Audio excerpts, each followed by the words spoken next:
Allahumma salli ala sayyidina.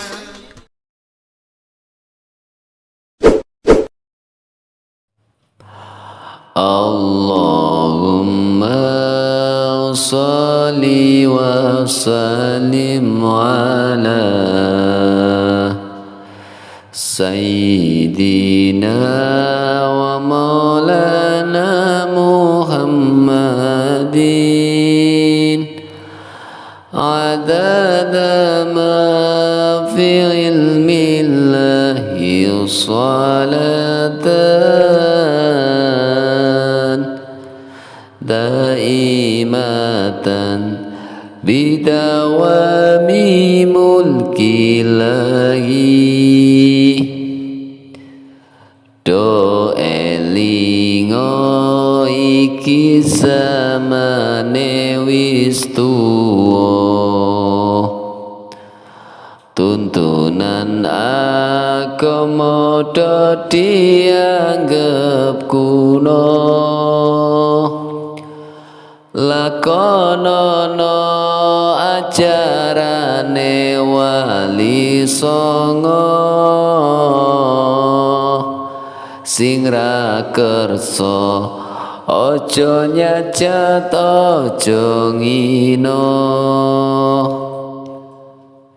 ajarane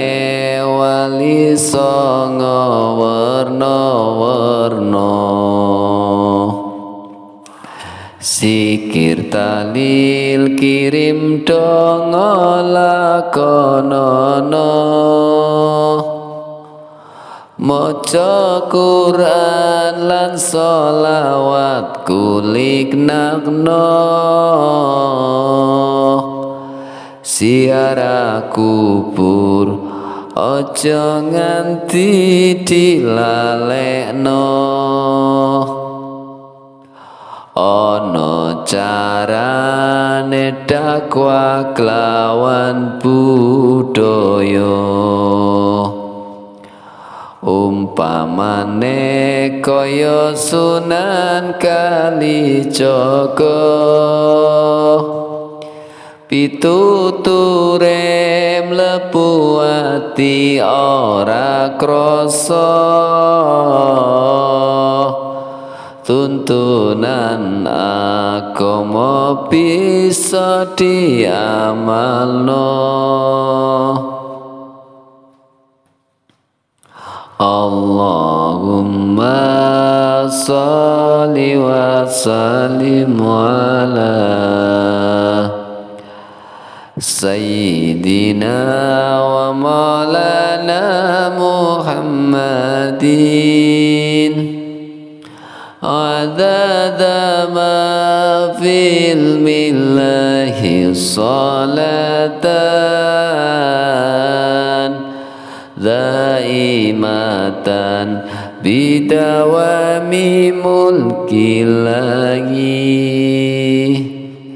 wis kabukten rikala zaman samono akeh para menungsa nyembah brahala